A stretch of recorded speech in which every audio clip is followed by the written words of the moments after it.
Recording is okay. So I'm mostly focusing on the method here. The application, which was the framing analysis of newspaper coverage of protests in the UK, has been published in the National Journal of Press Politics, and there's another substantial part on its way to a different journal. But here I want to talk mostly about the method, also because I'm hoping that you can provide some input, what you might not understand, what's too complicated, and where you think something doesn't make sense. So I'm looking forward to the discussion afterwards. Let's get to the talk first. Here is a quick table of contents. I want to start with quickly discussing why we study frames in the first place, then talking a little bit about the challenges in framing analysis before I introduce my method and show the case that I applied the method to, and then in the end, a quick conclusion with a question, so what? So why do we study frames in the first place? I think there are basically two important promises here. The first one is that we condense a number of communication reports into a small number of categories. So even with a large corpora, we can usually describe them with relatively few frames, because the thing is that if we wanted to, for example, compare what's in a news report with what actually happened on the ground, most of you will know that this is generally not possible. Maybe if we have some objective fact, like the number of protests or something, we can approach this idea. But generally, the truth is a concept that is constructed in the moment where you narrate certain events. So this will at least be extremely, extremely difficult to measure.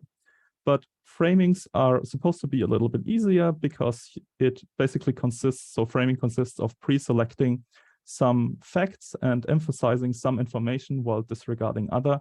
And theoretically, we can measure those patterns relatively easily, and reports that have a similar framing, even though they might talk about something different, have generally the same strategy of narrating an event.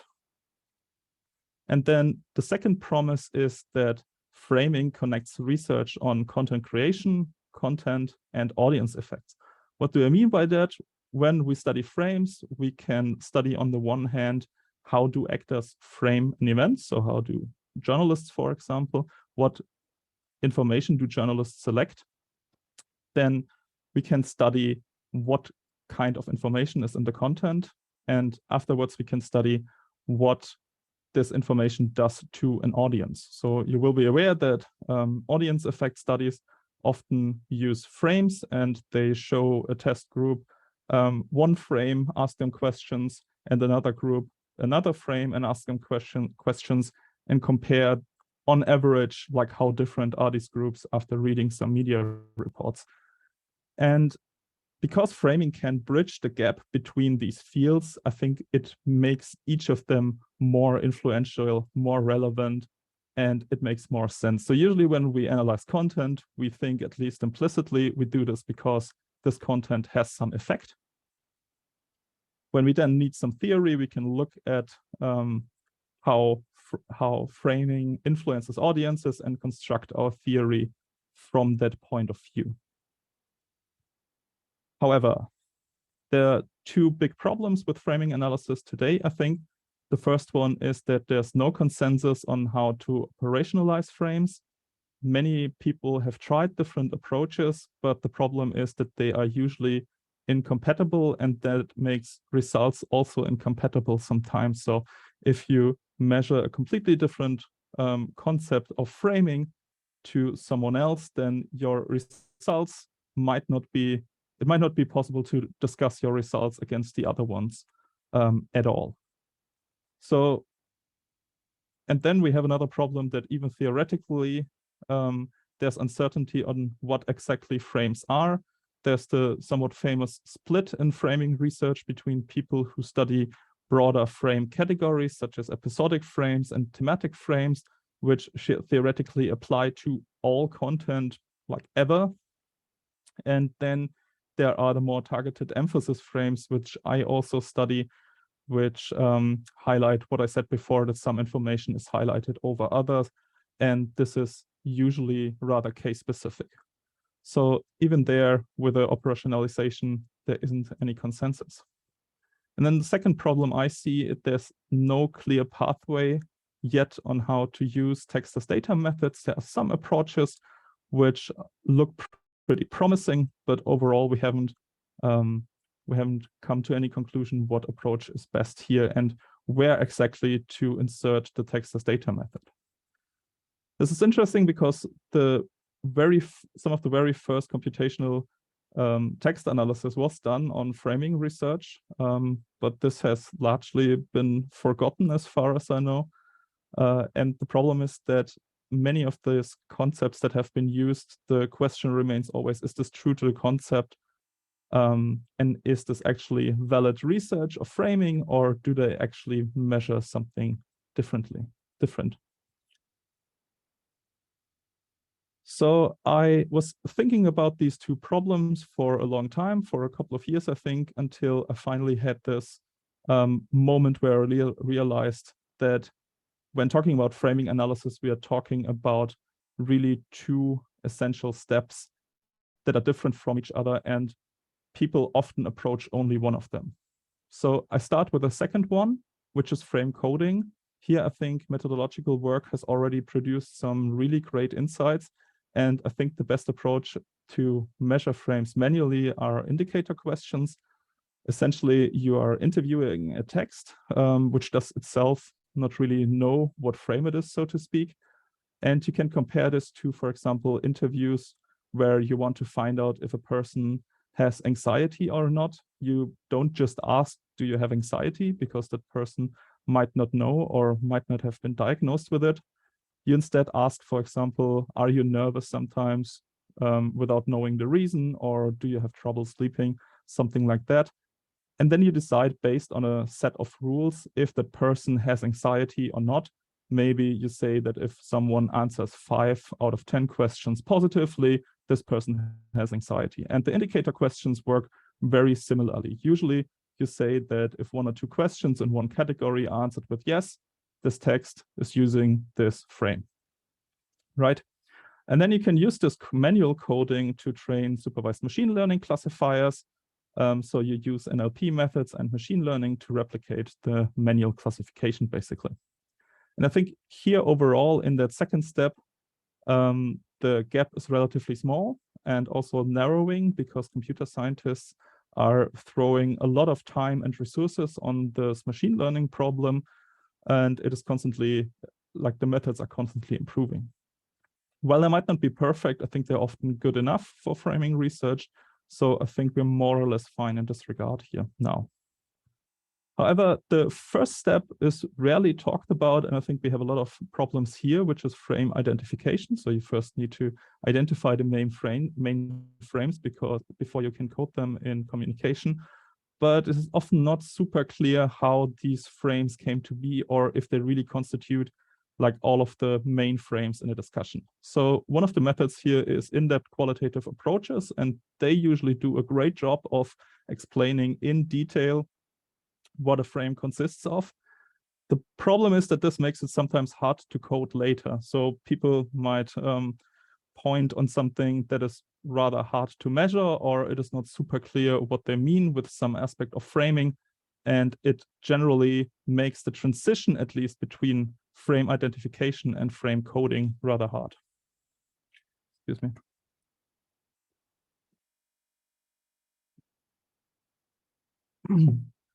Then the second one is what I found most of the time, careful reading.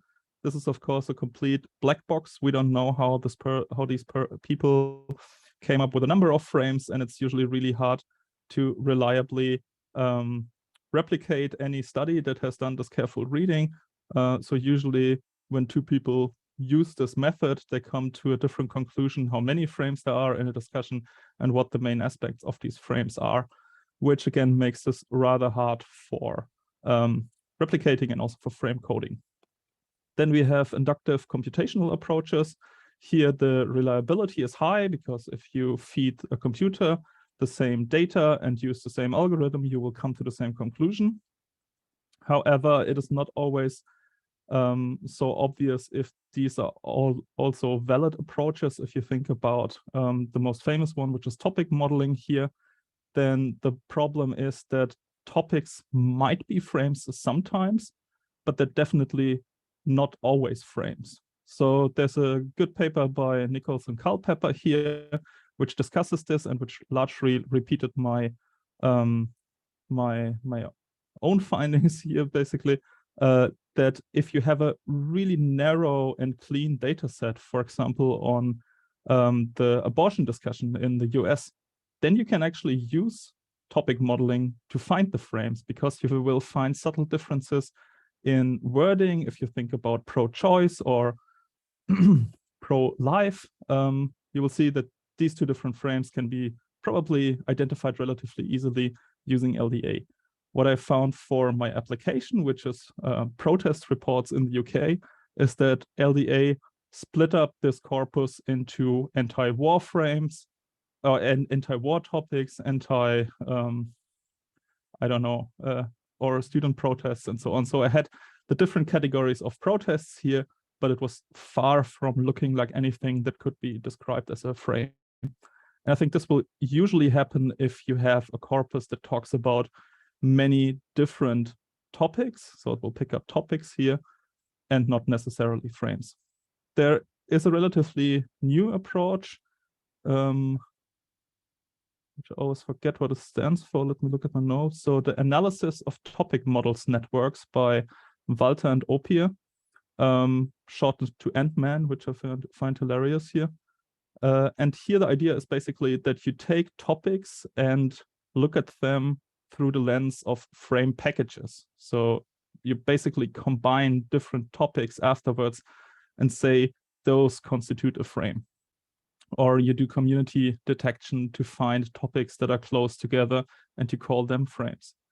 Might be interesting. I haven't tried it out yet, so I don't want to comment on it. But yeah. So basically, I subscribe to this last approach here, which I call the supervised dimension reduction. And the idea is basically here, you don't use all dimensions that are available to you, but you pre-select certain dimensions in a text and then do dimension reduction on them. And this is rather similar to the indicator questions when you think about it. If you have an interview, for example, and then you pre-select a couple of questions, like, do you have trouble sleeping, or do you sometimes feel nervous without a reason? And then you run something like factor analysis on it to draw out the latent dimensions that underlie these interview questions and that basically constitute if a person has anxiety or not. So then moving on to the method, what I suggest is an integrated approach that does both steps, so identification and coding. And the two main ideas here are that frames are essentially latent dimensions structuring text, so we should measure them accordingly. And that we can find dimensions by measuring frame elements instead of frames. And there's a pretty good paper by Mattes and Coring from 2008 that already discusses this idea that we can basically see the second half of the famous Entman quote here as constituting frame elements. So the frame elements that I measure are problem definition, causal interpretation, moral evaluation, and treatment recommendation. And I hope this doesn't get too complicated, but I made this little figure here to explain the approach in more detail. So the first step is basically to look at the literature and the material and operationalize individual frame elements. I split these up further again, following a suggestion by Mattes and Coring, but I'll discuss this later. These are the broader categories, and then on the manual content analysis step, those get broken even further down to make them easier to code. So the idea here is that manual coding is just as easy as possible for the coders to make it more reliable in this step. Or yeah, really this step, manual coding here. I do a validation round here before I come to dimension reduction, I chose factor analysis here, but theoretically there are a number of other approaches that you can use. I also tried multidimensional scaling or even LDA on these codes, and they all resulted in pretty similar frames. So based on this, the method suggests both a number of frames and what these frames actually entail. This then concludes the frame identification, and we can move on to the frame coding.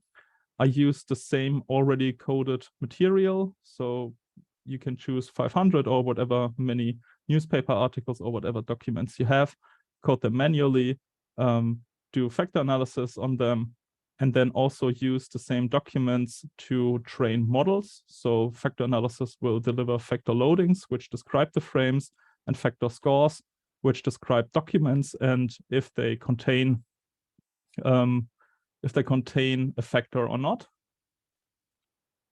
And then here I can do another round of validation against these original documents just to make sure that the machine learning is working validly. And then I can train a model on the full coded sample and classify the full set. So in the end, I will have the appearance of a frame in each text. What's also great about factor analysis here compared to, for example, cluster analysis is that each text can contain multiple frames, which I think is theoretically most appropriate. If you think about your own experience, a text can discuss one frame in the first half and then a second frame in the second half, or combine several frames into one narrative. So then moving on to the application, because I actually already tested this in my PhD, and essentially, or just some key facts about the data here, I collected coverage of all protests in the United Kingdom, or all domestic protests, that is, over a long time frame, 1992 till 2017, and I included 8 major national newspapers, which are tabloid and broadsheet papers and right and left papers. The data consisted of basically a population scale sample, at least of these 8 newspapers, and in total I had more than 27,000 reports. The 3 research questions I followed were: how do British newspapers frame the coverage of domestic protest, and how, if at all, did that change over time? Not talking about the third one today, but as I said, I'll move this into a paper soon. Okay, moving on to the first step of the method, frame identification.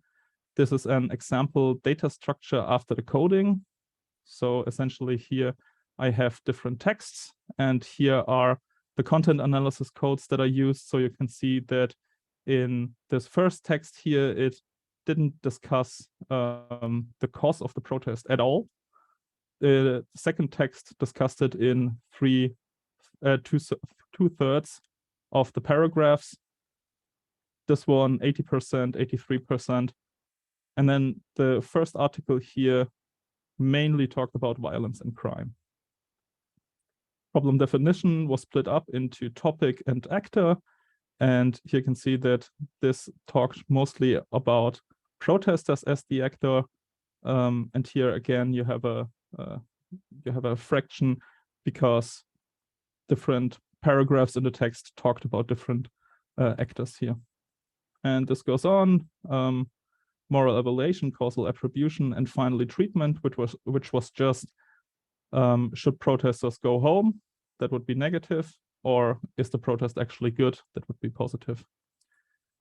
And then based on this, if you've ever done factor analysis, you know it's relatively simple from there on. And looking at the factor loadings, the frames actually make a lot of sense. So I have problem definitions, violence, crime, for example, here, and I can see that the Troublemakers frame talks about this a lot as the main topic of at least some of the paragraphs here. I also have righteous struggle, where the risk is mainly, the benefit is attributed to protesters. Sorry. This one here, the risk is attributed to police violence. Yeah, couple of frames what's interesting about this is that it mainly supports what has already been found in the literature. So I'm pretty sure that this actually worked, but I also got some new findings. So it's not just replicating older ones. So cause and grievances is sometimes discussed in the literature as the debate frame, but then righteous struggle is basically absent from the literature. This is something new that I found. Police violence is also rarely discussed in previous research on the topic. And then I can move on to frame classification. Here I had a small problem, namely that most of the machine learning algorithms that are optimized for text want to put text into different categories. So I had to dichotomize the factor scores, which usually shouldn't be done, but I think worked pretty well in this case. So everything that is positive means that the frame is here. So we have the same text as before, and you can see police violence is rather strong in this one, but Troublemakers is even stronger and even more present in this one that purely talked about violence, if you recall from a few slides previous. Then this one mainly talked about the cause.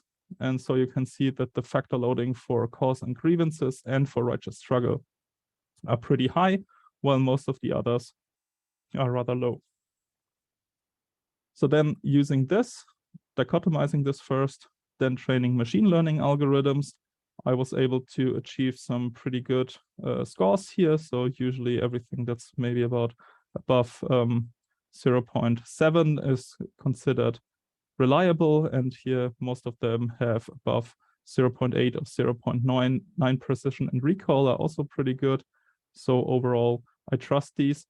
Maybe something that might interest some of the people here. I found that different pre-processing chains have a rather large effect here. So for this model, for example, I only removed stop words, while this includes basically all of the pre-processing that is usually done. So remove punctuation, numbers, lowercase everything, stamped everything, removed stop words, removed infrequently used terms.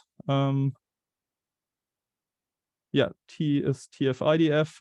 So basically everything. And I just ran all of the models with all of the different pre-processing chains and grabbed the best one here.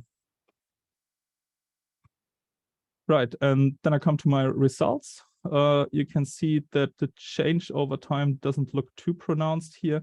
We have police violence, which has this huge peak in 2009 when a protester was actually killed in a protest in London by the police. So this peak totally makes sense. And then it was discussed a lot afterwards, even in reports about different protests, where it was discussed if the police was too heavy-handed, and they recalled the police violence in this earlier incident. Overall, it looks though as this is not dramatic, that this doesn't dramatically change over time, and I confirmed this with an OLS regression. And the two that are highlighted here are basically the ones where you could put a regression line with a significant result behind them. So they increase in prevalence over time, which was the new finding of my PhD and the paper that has been published and that maybe some of you read. So then there's a question, so what? Included this tweet, which I recently saw, which discussed that many of the NLP results might not be interesting or not actually valid. I think that this method, or I hope that this method can do something differently and produce something that's accurate and interesting. First thing that I wanted to say is that the approach is complete. So it includes both steps. I don't have to rely on the previous findings, even though there were some in my field, but in your field, there might be no previous research on framing, and you just might want to study something completely new. But what the problem was in my case was that I didn't really trust the old findings because they were 30 years old at this point, and I assumed that at least some of them might be wrong. So it was good to confirm this with an inductive approach And I like that I, in the end, found that most of the frames that I found are the same as the ones that have been described in the literature, which I think lends credibility to my approach. I think that it is true to the framing concept, and I already said that. And there is a clear path for scaling with supervised machine learning. As you saw, this also worked relatively well, but even if this doesn't work well in the first round, you saw that I used some pretty basic off-the-shelf algorithms here, so maximum entropy, SVM, and naive Bayes. You could go more complicated. You could use transformer models, word embedding, and so on to probably improve these results. And that's it. As I said, there will be a working paper soon. I'll share this with the group as soon as I think it's ready. But you can also follow me on Twitter or look at my website occasionally. Thank you for your attention, and I'm looking forward to questions.